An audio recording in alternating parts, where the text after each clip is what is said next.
Bismillahirrahmanirrahim. Assalamualaikum warahmatullahi wabarakatuh. Selamat pagi semua. Waalaikumsalam warahmatullahi wabarakatuh, Bu.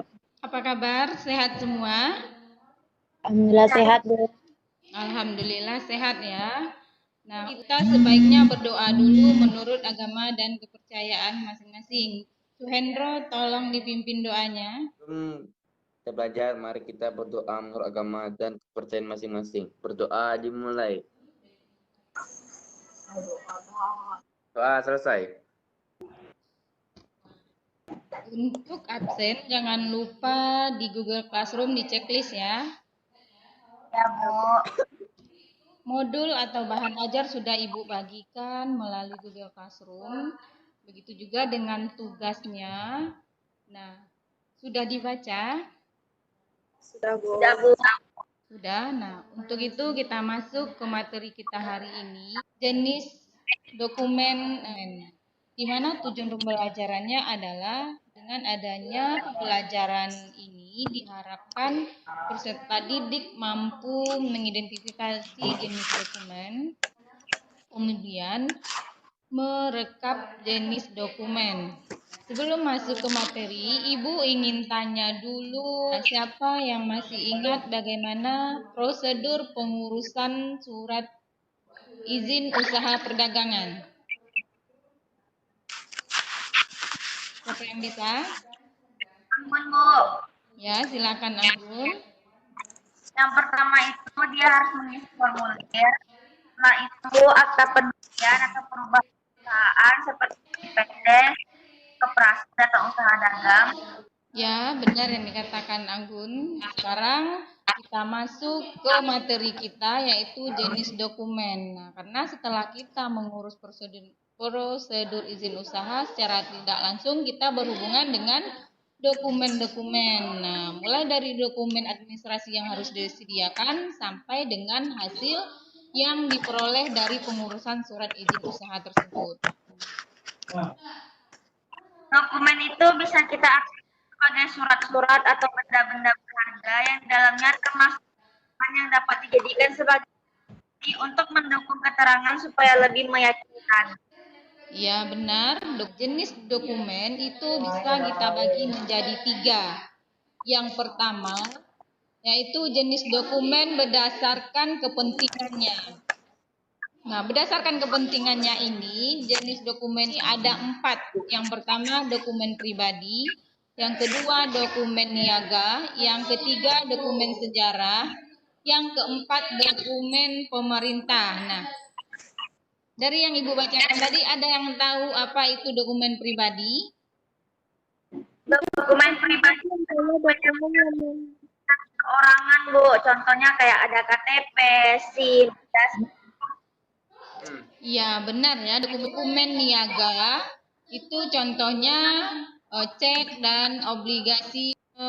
Kita masuk ke 2, yaitu jenis dokumen dari segi fungsinya.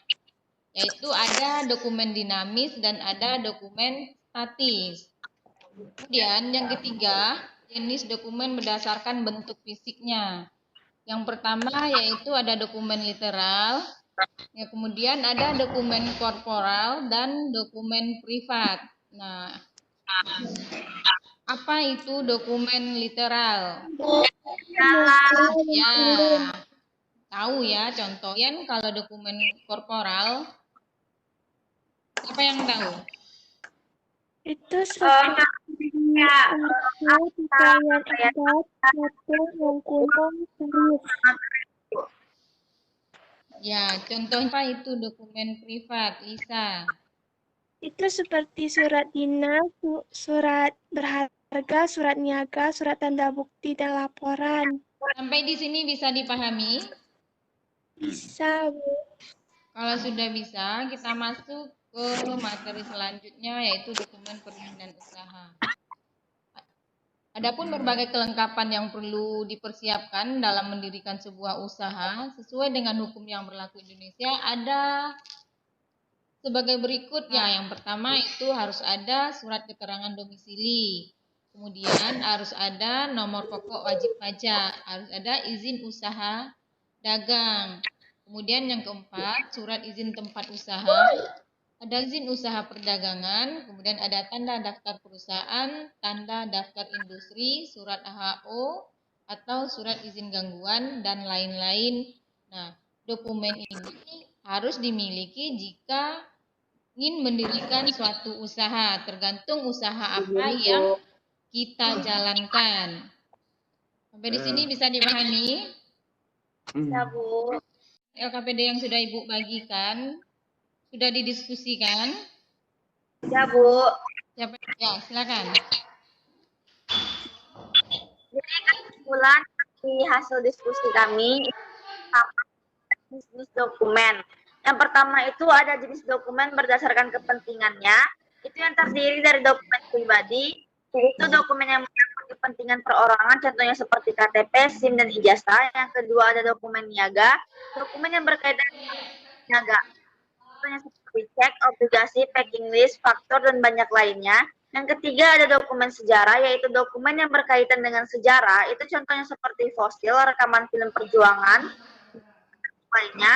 Setelah itu yang terakhir ada dokumen pemerintah, yaitu dokumen yang isinya mengenai informasi ketatanegaraan dari suatu pemerintah, contohnya seperti keputusan presiden, undang-undang, peraturan daerah, dan yang lainnya.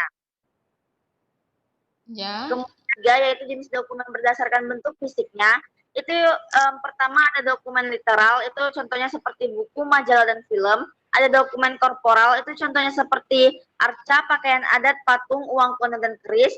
Yang ketiga ada dokumen privat, yaitu contohnya seperti surat dinas, surat berharga, surat niaga, surat tanda bukti, dan laporan. Ya. Sekarang coba kelompok Lisa. LKPD itu kan sudah dikerjakan dan didiskusikan. Kemudian untuk tugas evaluasi, sudah Ibu bagikan melalui Google Classroom dan silahkan dikerjakan dan dikumpulkan sesuai dengan jadwal yang telah ditentukan. Ya, untuk refleksi pembelajaran kita hari ini siapa yang bisa? Itu pengertian dokumen. Dokumen itu surat atau benda-benda berharga yang di dalamnya termasuk rekaman yang dapat dijadikan sebagai alat bukti untuk mendukung keterangan supaya lebih meyakinkan. Terus ada jenis-jenis dokumen, itu ada terbagi 3. Itu jenis dokumen berdasarkan kepentingannya, jenis dokumen dan dari segi fungsi, dan jenis dokumen berdasarkan bentuk fisiknya. Dokumen pemerintah, itu contohnya seperti surat dinas, putusan presiden. Sudah bisa dipahami. Kita masuk ke kesimpulan pembelajaran kita hari ini. Pembelajaran hari ini tuh kita mempelajari beberapa jenis dokumen. Pertama itu dari pengertian dokumen dulu. Dokumen itu bisa kita artikan sebagai surat-surat atau benda-benda yang berharga, dan di dalamnya termasuk rekaman yang dapat dijadikan sebagai alat bukti untuk mendukung keterangan supaya lebih meyakinkan. Kemudian yang kedua kita ada mempelajari mengenai jenis-jenis dokumen. Yang pertama itu ada berdasarkan kepentingannya, seperti dokumen pribadi, niaga, sejarah, dan pemerintah. Kemudian ada jenis dokumen dari segi fungsi, itu contohnya seperti dinamis dan statis. Yang ketiga itu ada jenis dokumen berdasarkan bentuk fisik, contohnya seperti korporal dan privat. Kemudian ada juga yang ketiga dokumen usaha. Jadi di dokumen perizinan usaha itu segala usaha yang kita jalankan harus memiliki izin atau dokumen-dokumen untuk sebagai bukti dari izin tersebut gitu, Bu. Ya, benar ya kesimpulan yang dibacakan Anggun tadi. Hebat bisa seperti Anggun ya. Dan sampai di sini bisa dipahami ya. Jadi materi kita untuk selanjutnya yaitu tentang permodalan usaha ya. Sebelum menutup pembelajaran kita berdoa dulu menurut agama dan kepercayaannya masing-masing. Sebelum kita menutup pelajaran pada pagi hari ini, marilah kita berdoa menurut agama dan kepercayaan kita masing-masing. Berdoa mulai. Doa selesai. Ya, terima kasih Rika. Ibu ucapkan Assalamualaikum warahmatullahi wabarakatuh. Selamat pagi.